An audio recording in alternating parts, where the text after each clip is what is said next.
Hello, am I audible, everyone? Yeah. So, good evening. My name is Akhil. I am currently a PhD student in Mechanical Engineering Department at IIT Madras. So, as we are having already for last 2 weeks, we'll have a live sample problem solving session every week, Tuesday from 7 to 8 p.m.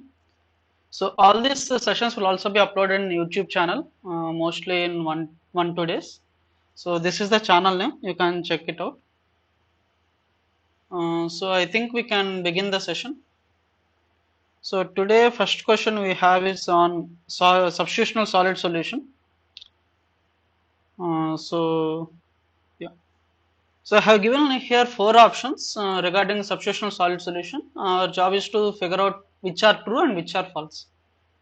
So I'll read the question out once, and in that time you can also read and figure out which are true and which are false, and then we'll discuss.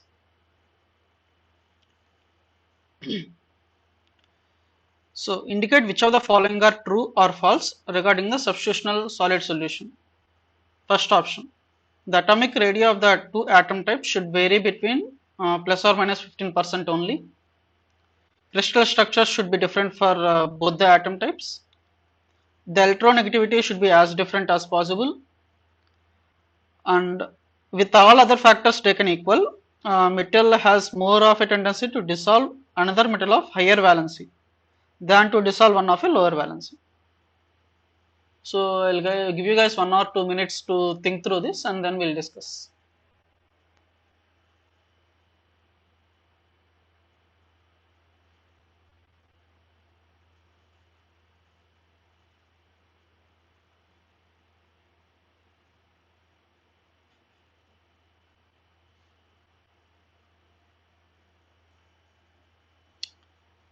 Thank you, Uday. We'll discuss. And can you check your option B again once?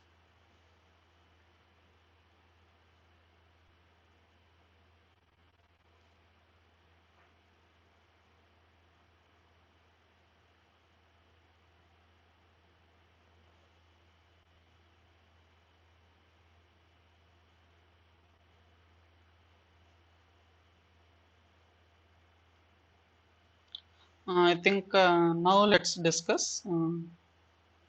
So to form a substitutional solid solution is basically, let's say you have atom types of A everywhere,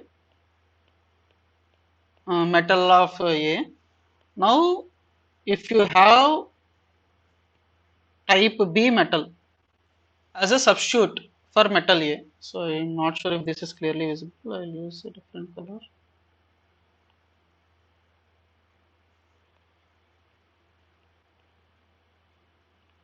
So these are type A atoms and this is type B. So substitutional solid solution is basically something of this sort. So some of the locations of atom A are replaced or substituted by type B. So to have a solid solution like this, the radius of the two atom types should be vary between plus or minus 15%. So that is true. So if you want to form a solid solution like this, just replacing, if the atomic radius are as close as possible, that is better. So the first option is true. And crystal structure should be different for both the atom types. So can anyone tell me what would be the answer here? You can unmute yourself and speak.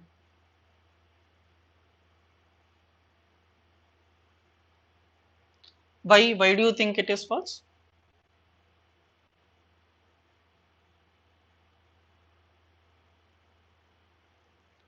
Yes. So because let's say if you have two different crystal structures, FCC and BCC, the atomic positions are different, the locations are different, so you can't easily substitute the other one. So that is why you should be able to have both similar crystal structures, then you can form a solid solution. So the answer is false. Crystal structure should be same if you want to form a solid solution.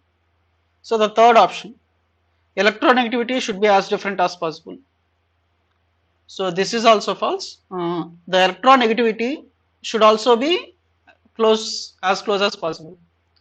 So basically solid solutions, as we are saying, is a substitute atom of type other type.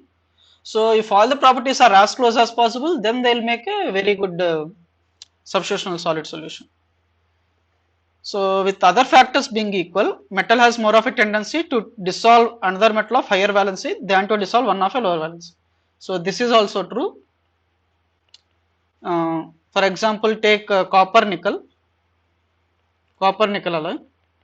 So their atomic radiuses are copper is 128 nanometer and nickel is 0.125 nanometer. So they are very close, and their both crystal structures are FCC. So they can easily their crystal structures are also same, and the electronegativities are 1.9 and 1.8. So these are also very close. And copper has a valency of +1 and nickel has a valency of +2. So for copper and nickel, all the options are actually feasible to form a solid solution.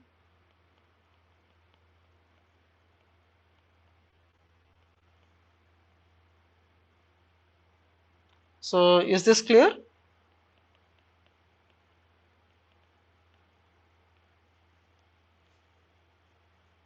So yeah, atomic radius should be less, plus or minus 15% only the difference. Crystal structure should both be same. Electronegativity should be close, and valency higher is better. Then you can form a substitutional solid solution. Okay, let's move on to next question. This is on the voids. I think last time one student asked a question regarding the voids. Yeah. So in this question, we have voids in FCC and BCC. You will have voids, and based on the location and the neighboring atoms, you can classify them into tetrahedral and octahedral. So in this question, we have one tetrahedral site in FCC is located at 1/4, 3/4, 1/4. So what should be the void's radius in terms of atomic radius? So can anyone guess how should we proceed if you want to get the void radius?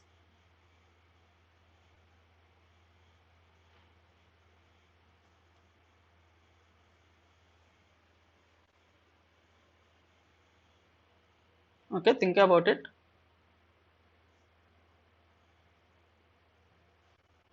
So we have a FCC structure and there is a void present at 1/4, 3/4 and 1/4. So that is the location of the void, and we need to see the radius. Yes, so the 0.225 is correct. So let's see how we can easily calculate that. So if you are given a position already, so you can look at the closest corner atom if you want to calculate this void radius as easy as possible. So this is the center of the void, and what would be the closest corner to this? So this is x, y and z. So we have x 1/4, y 3/4 and z also 1/4. The closest corner would be this. So x is 0, y is 1 and z is 0.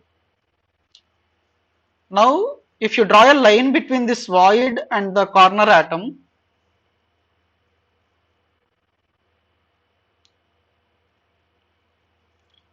and in the ideal case you are able to fit the largest possible sphere, then those two will intersect, the atom and the interstitial void atom. So let's say this radius is r and this radius is capital R. Now this r plus r should match the distance between these two coordinates, right? So if you know the positions, then how do you calculate the distance? You know that these positions are in terms of the unit cell dimensions, right? So the distance between these 2 points. So you can just let's say V1, V2, V3 for void, and the atom will represent it with C1.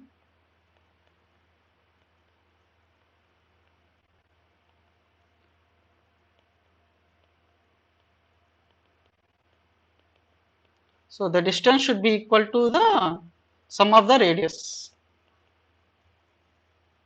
Okay.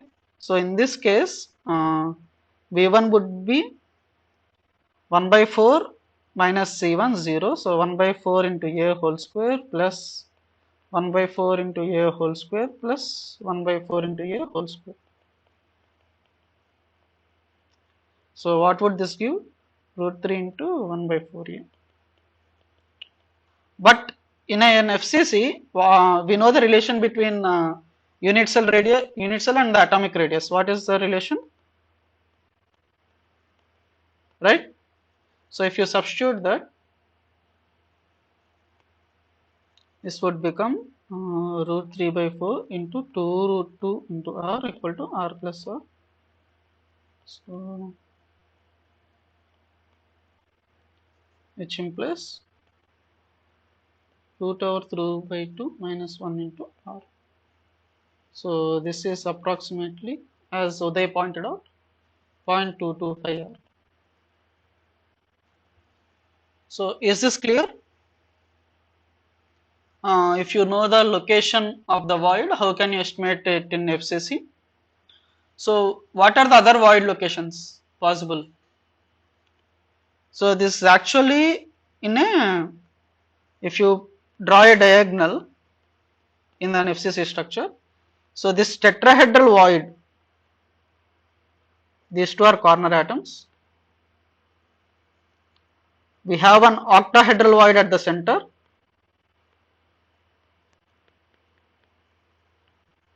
and two tetrahedral voids.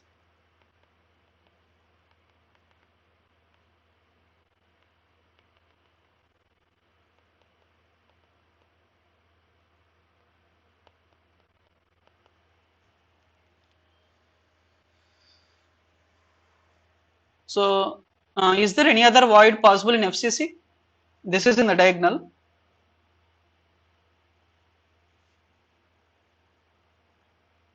We also have a void possible at the middle of the edge. That would also be a octahedral void in FCC structures. So if you know the coordinates, unit cell level coordinates, then you can easily estimate the distances to the closest corner atom and the closest atom, you can say, and then you can add the sum of the radiuses should be the distance. Okay. So let's move on to the next question. Now we have an octahedral site in BCC at the middle of the edge. So an octahedral site is given as middle of the edge. Any edge, this also. And what should be the void radius with respect to the atomic radius? So how can we proceed with this in the similar type as we discussed earlier?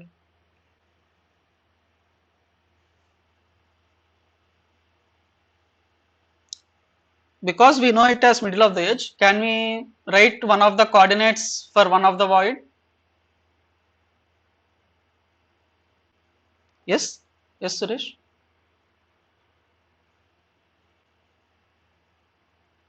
Yes.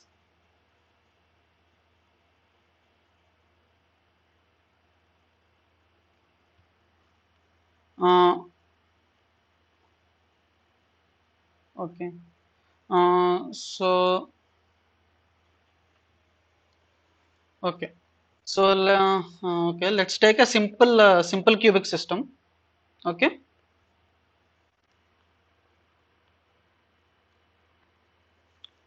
Let's look at one phase.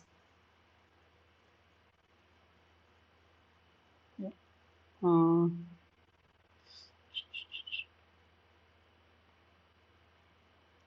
and this is an ideal case where the maximum possible radius is taken. So this is a simple cubic phase. Now you have this empty location, right, Suresh? Yes. So in this empty location, you can actually have interstitial atoms sitting. So such type of empty locations are actually voids, and if that void is close to 4 atoms. In this case, you are seeing 4 corner atoms. So, based on number of closest atoms, if it is 4, then that's called a tetrahedral void. And if it is 6, then it's an octahedral void. Okay. Now, when you have an FCC system, okay, let's draw a simple FCC.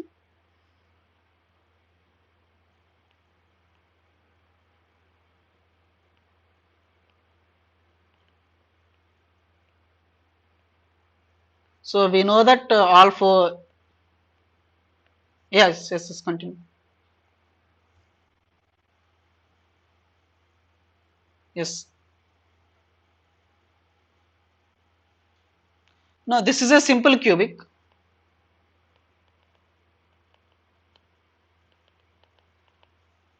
So that is the naming convention. If it is 4 corner if it has 4 closest atoms, let's take this FCC. Okay. Let's say we have edge, center of the edge or middle of the edge. Let's say that is a void. Now you need to see how many the lattice atoms are closest to each. So this is 1, this is 2, this is 3, and from the other face you have 4, and this face you have one more, and at the top you will have one more, right? So this atom is actually close to 6 lattice atoms. This void is surrounded by. So it will be octahedral void. In FCC, there will be voids in the diagonals, along the diagonals also. So as you have seen here, yeah. So in along the diagonal, you have three voids actually in a single diagonal. So 2 would be tetrahedral, 1 would be octahedral void. So if you look at the center void of FCC, so let's say it is here. Now that would be closest to what all possibilities? Each face center would be at the same distance, right? The center of FCC. What would be the closest atoms? Face center atom is situated at A by 2, and the corner atoms are situated at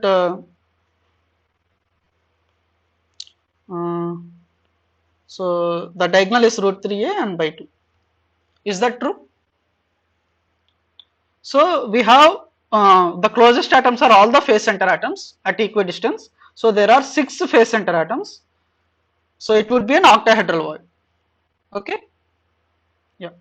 So center of FCC octahedral void. So by looking like this, the number of closest lattice atoms, we will have both tetrahedral and octahedral. Okay. Yeah. So let's move on to the question. I think it's clear now, Suresh. Is it clear now? Yeah.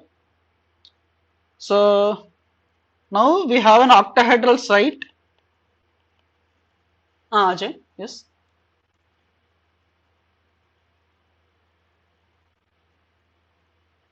No, it's not about the shape. It's more about the number of closest lattice items for the tetrahedral and octahedral voids, as far as this is concerned. So the reason is, if it is 6 atoms, closest lattice atoms, then if you connect all of those, then you will form an octahedral, basically. Yeah. Yes, yeah. So if it is 4, then you will form a tetrahedral. Yeah. So that is how they assume. Yeah. So now the question is, one octahedral site in BCC is given to be at the middle of the edge. So can we proceed? Can anyone tell me how to proceed in a similar way as earlier question? Yeah.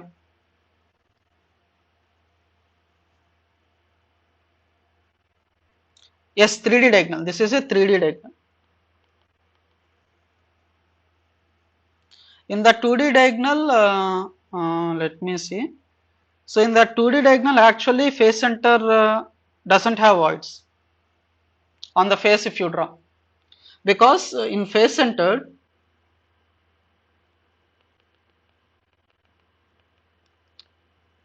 this is also covered by the atom, right? Only here you will have voids.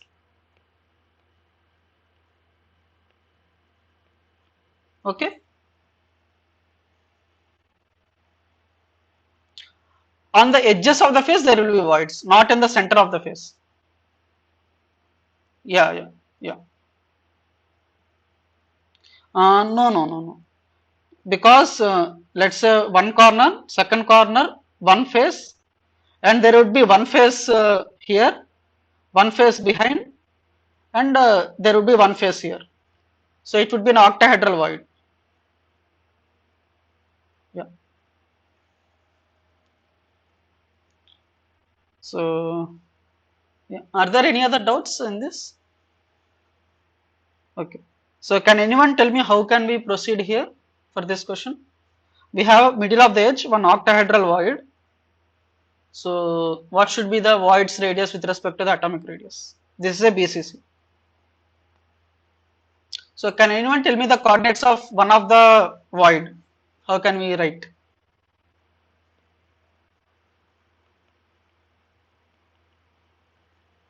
Will this be a void location?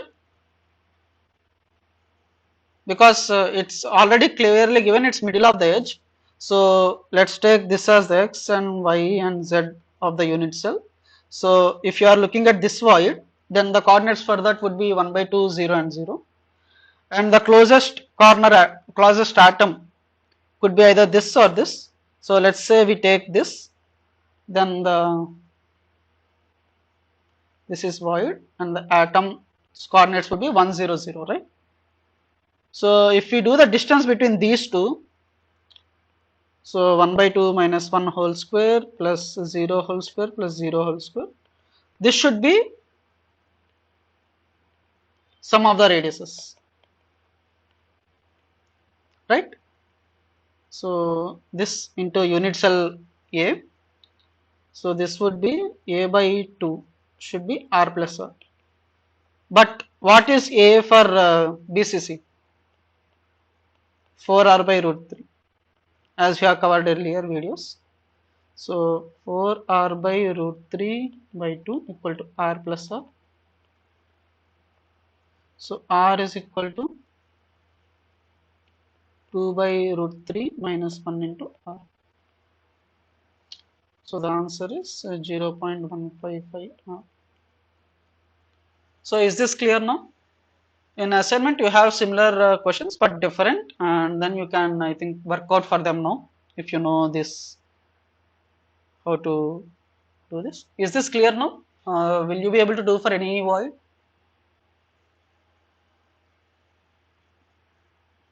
Okay.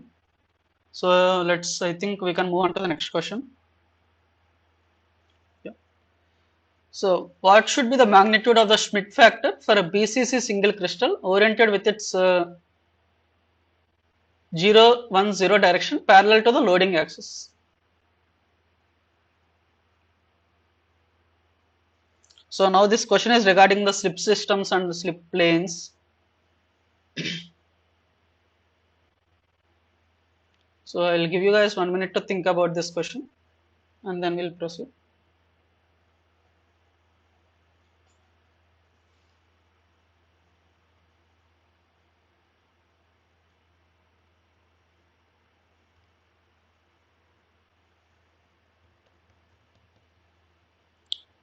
So it's given BCC single crystal.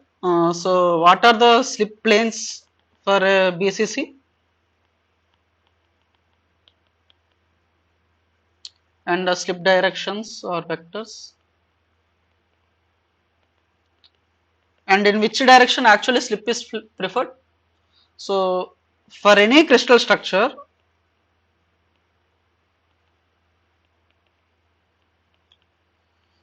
the plane with the highest density, we have seen planar densities in our last session, right? So the planes with highest density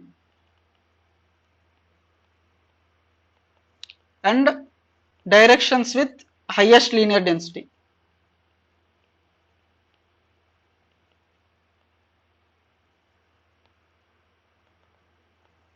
Cause are preferable for slips.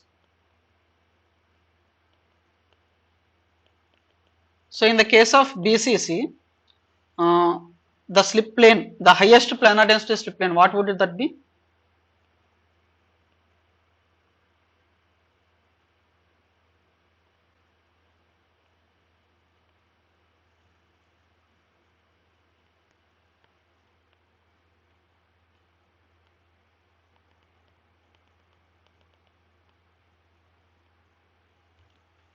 So in case of BCC, the plane with highest planar density would be the this plane.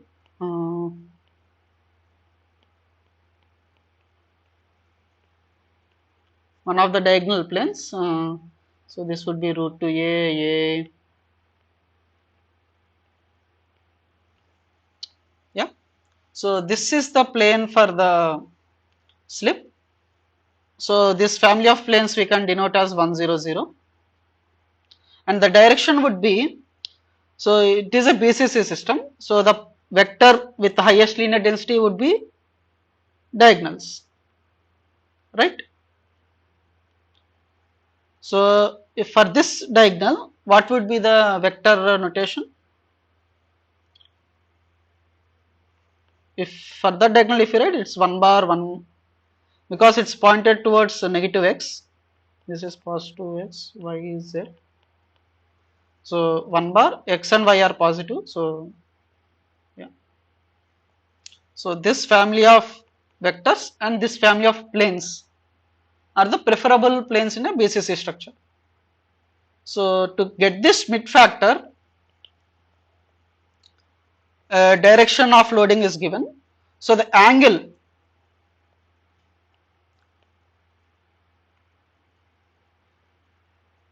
so because you are loading in here 0, 1, 0 direction. So this is the loading direction.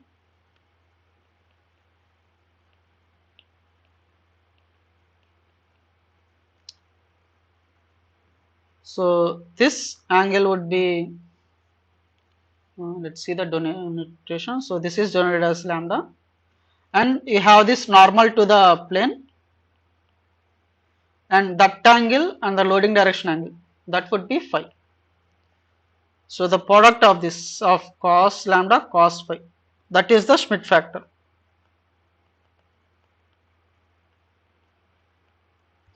Because you are loading like this, in this direction the slips will start, and the stress, the actual shear stress which acts in that plane because of this loading, the ratio between them is the Schmidt factor. So let's take in this case, how can we estimate this cos lambda and cos phi? Because we know the vector directions. So the plane's normal would be 1, 1, 0, and this is 1 bar 1, 1, the directions, and loading direction is given as 0, 1, 0. So because you know the vector directions for each of them, you can estimate the angles, right? Cos lambda is the dot product by the mods, absolute mods. So in this case, cos lambda is the slip direction and the loading direction. So between these two. So 1 bar into 0, 0 plus 1 into 1, 1 plus 1 into 0, 0 by root over 1 square plus 1 square plus 1 square, and then 0 square plus 1 square plus 0 square. Similarly, what should be cos phi? So 1 into 0, 0, 1 square plus 1 square plus 0, and 0 square plus 1 square plus 0. So from this, now let's write what should be this 1 by root 3, and this would be 1 by root 2.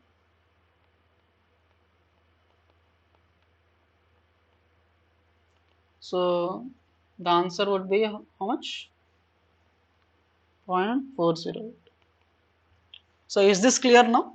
How to get the Schmidt factor?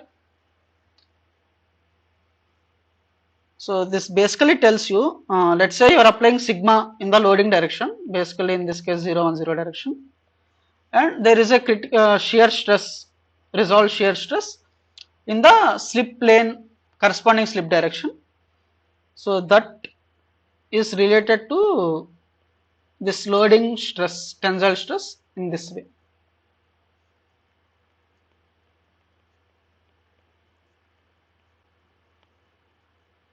Okay. So is this clear, everyone?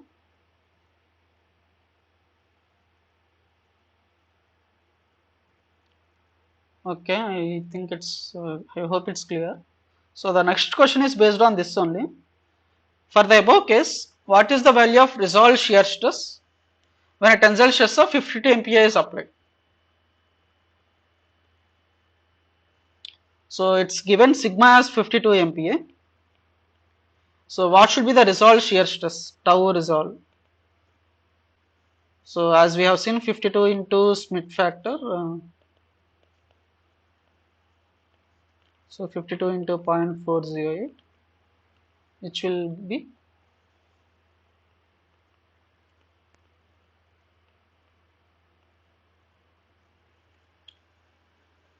is this clear? So for any system, let's say instead of BCC, FCC is given, you need to look at the corresponding slip planes and slip directions and the loading direction. And based on the angles between these, you can estimate the Schmidt factor. From the Schmidt factor, you can estimate the resolved stress, shear stress for the given loading tensile stress. Okay. Now, given that the question is, what is the yield strength if the critical resolved shear stress is 30 MPa? So it's given that the critical resolved shear stress, that means the loading at which it will fail, is 30 MPa. So tau critical resolve is given as 30 MPa. Now we have to find the yield strength. Yield strength is basically sigma, the corresponding tensile stress. So sigma y into Schmidt factor. So sigma yielding would be 30 by 0.408. So that would be 73.4 MPa. So like this we can actually estimate, if you know the crystal structure and can see the crystal slip planes and slip vectors, we can actually estimate what should be the yielding stress by knowing the critical resolved stress. Okay, I hope this is clear. Does anyone have any doubt in this?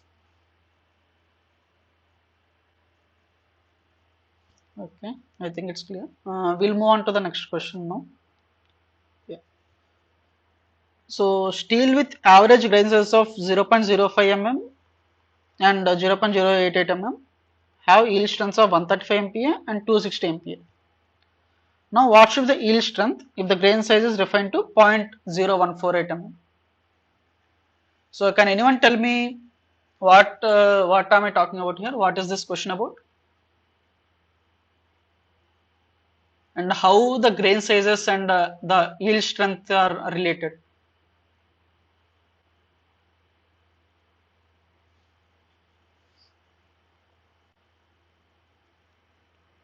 Yes, K by root D. So this is called the Hall-Pitch equation, right? So why does a fine grain structure that is smaller d will have a higher yield strength? Why do you think that is happening? Why does smaller grains means better yield strength? And is that true forever? Like as small as you go?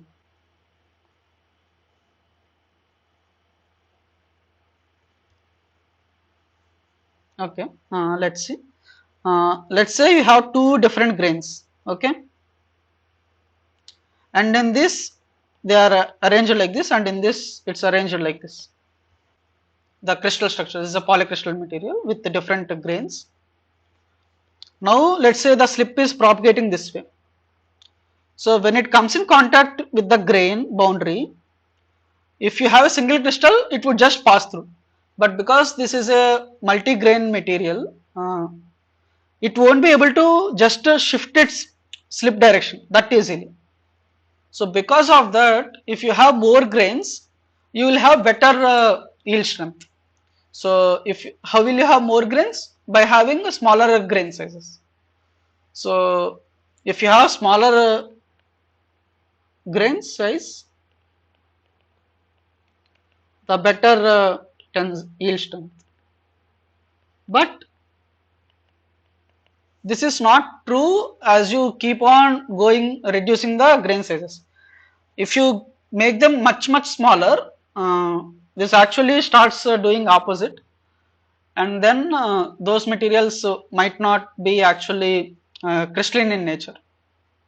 Okay. Yeah. So now we have given two cases. So yield strengths for two different dias are given. So let's by substituting them we can estimate this sigma naught and k.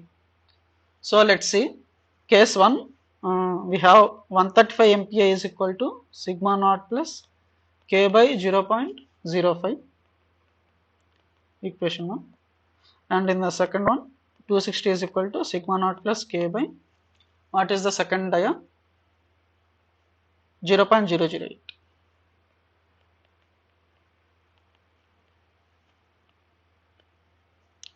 So if you do the subtraction, then you can eliminate sigma naught. So that would give us 125 is equal to k by,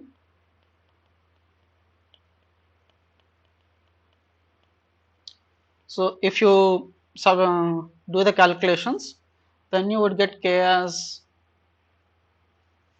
18.64. Now if you substitute this back in this equation, 135 is equal to sigma naught plus 18.64 by 0.05. This would give you sigma naught as 51.64. I already did the calculations, so I'm not explaining each individual calculation because we have already 745 almost. Okay, so now we know the unknowns, sigma naught and k. So the sigma yield strength we can write as 51.64 plus k is 18.64 by root d. So the question is, we are given a new d 0.0148. What should be the sigma yield? So 51.64 plus 18.64 by root over 0.014. So if you do these calculations, you will get around 204.86. So please check these numbers, and you will be asked as not the exact same numbers. You will have different numbers and all. So this is how the stress, yield strength, and the dia are related. So if you are given any similar type of question, I think you should be able to solve now. Okay. Yeah. Any doubt in this? Okay, good. Let's move on to the next question. Yeah, from here on we have conceptual questions. So we'll have either true or false or some different types. So question is, polycrystal materials are stronger than their single crystal equivalents. So true or false? False. Why?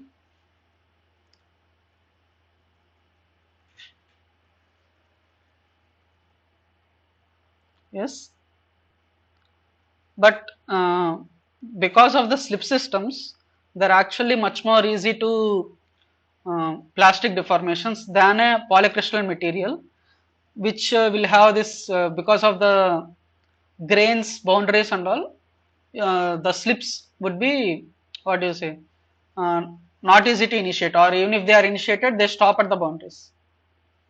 So in reality, actually, polycrystal materials are stronger than their single crystal equivalents. So the answer is actually true, not false. Is that clear, Ajay? Yeah.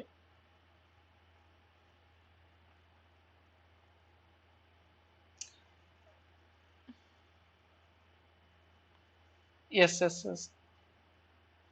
No, here because of the slip systems, you are looking at a pure metal which has many slips. Take a and in that slips, the once the slip has initiated, dislocation has started, it's very easy for the slip to transverse or travel in a single crystal systems. Initiating that slip might be a very difficult, but once it is initiated, it travels very easily. But if you take a polycrystal material, because of the multiple grains and different orientations of these grains, the slips won't travel that easily. So in that special cases, polycrystal materials are actually stronger than the single crystal equivalents. Okay, yeah. So the answer is true. Yeah. So this question is regarding twinning.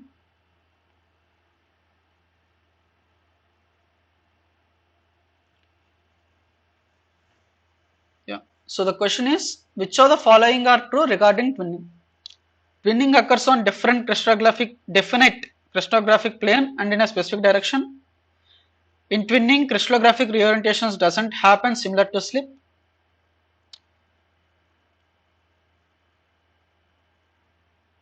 Atomic displacement in twinning is less than the interatomic separation. And twinning may place new slip systems in orientations that are favorable relative to stress axis. So I'll give you guys 2 minutes to go through the different points and then we'll see.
So are you guys ready? Yeah. So twinning occurs on a definite crystallographic plane and in a specific direction. Is it true or false?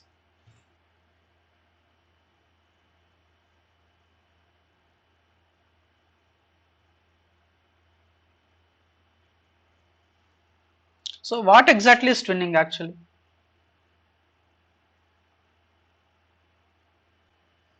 And how is it separate, different from the slip, basic slip?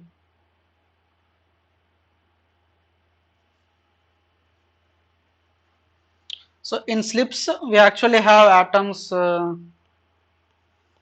Let's say we have something of this sort. So in slip, this just actually simply moves. In if it's initially connected like this, and then it just moves.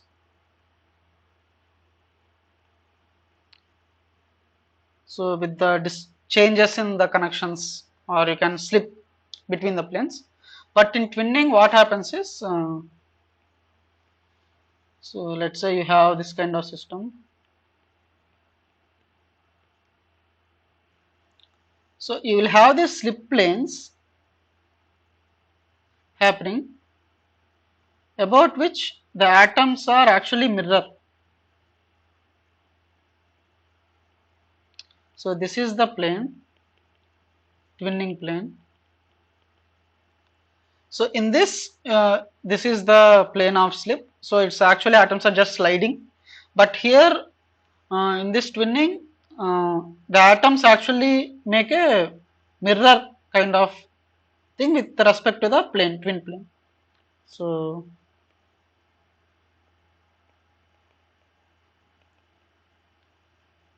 so this also doesn't happen in any random planes. So this also happens in specific planes and specific directions.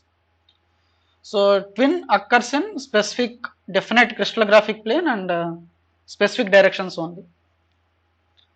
So in twinning, crystallographic reorientations doesn't happen similar to slip. So here you are seeing it's just sliding, and the orientation, the straight line remains a straight line, right? So there is no reorientation here. But if you see it and twinning,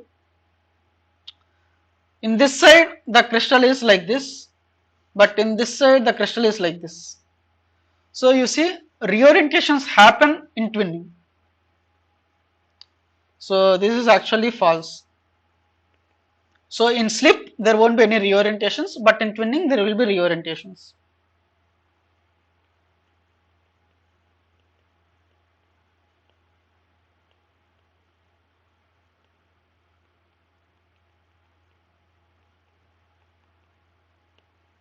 Okay.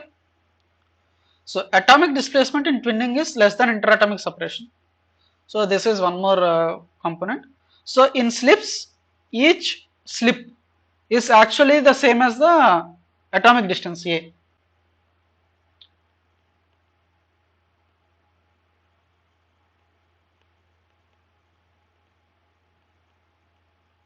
So this happens only in these atomic spacings, but in twinning it doesn't have to. You can have A by 2 or A by 3 or anything.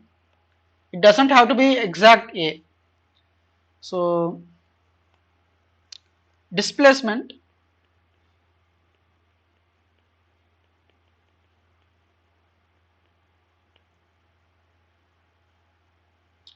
is less than the spacing.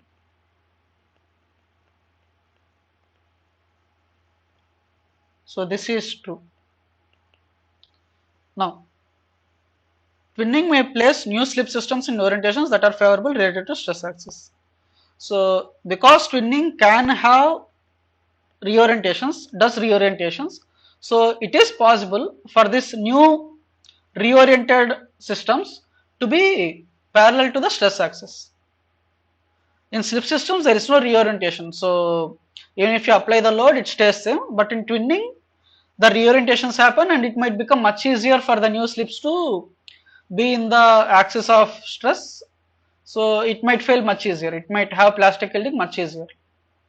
Okay, so this is also true. So any questions on twinning? Is this clear?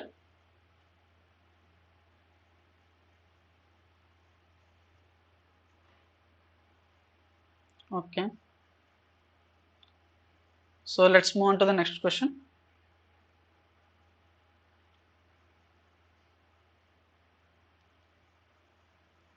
So this is regarding solid solution strengthening. So similar to what we have seen earlier, substitutional solid solution. So similar to that case.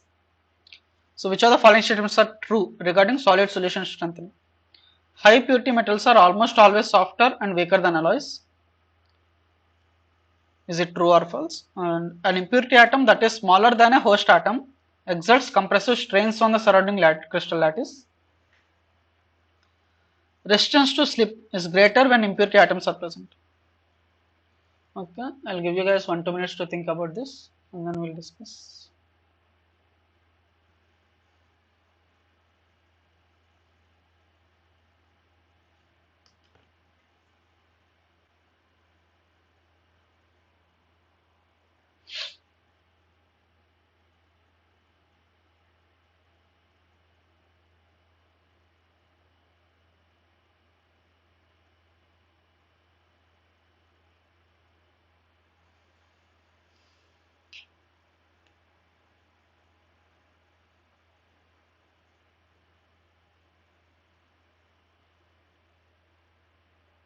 Okay, let's see.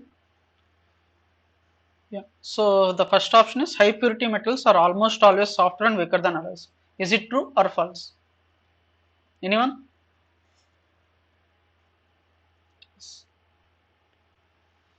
So adding alloys, for example, take copper nickel alloy. So alloy is actually much more stronger, and that is the reason we have many alloys of steel.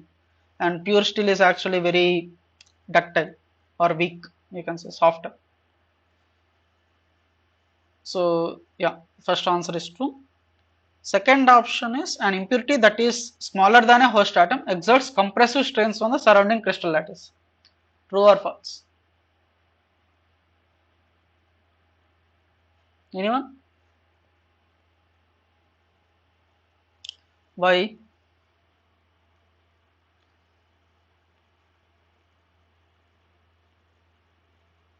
Yes. This is not interstitial, this is substitutional solid solution.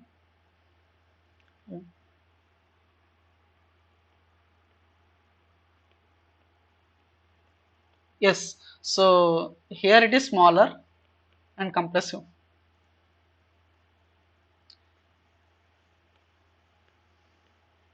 Yeah.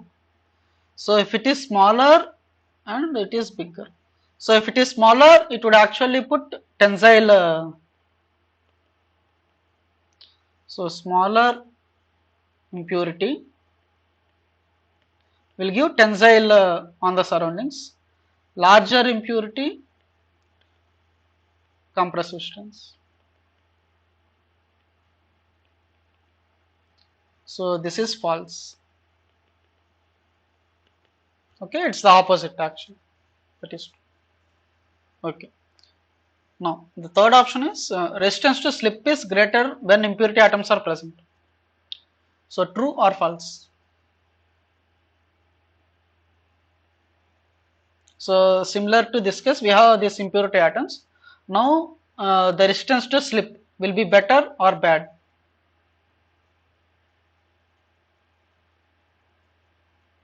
Bad.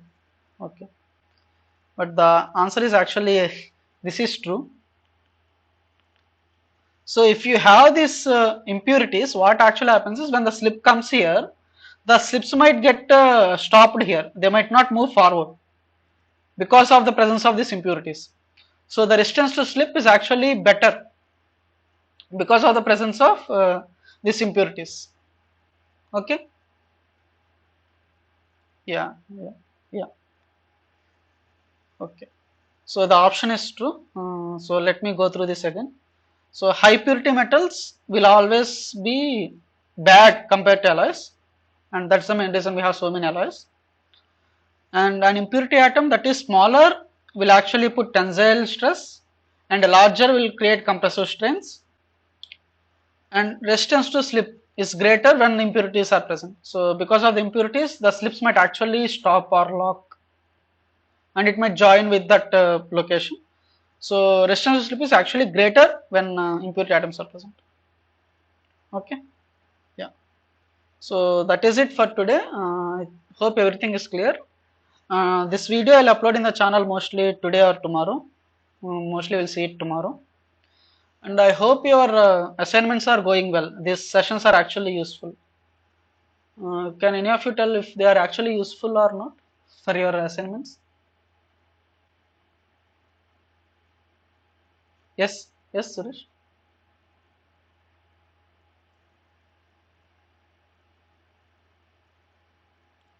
So that is actually your assignment question. If you see this video, we actually covered it. So I think you can rewatch the video. I think. So the coordination number is basically the number of lattice atoms closest to each. So you draw the crystal structure, take an FCC, draw all the corner atoms, lattice atoms, and based on the void's location, see which are all closest to it. So that would be the coordination number. Okay. Yeah. Thank you. So thank you everyone. We'll meet again next week, same time. You can log out now. Thank you.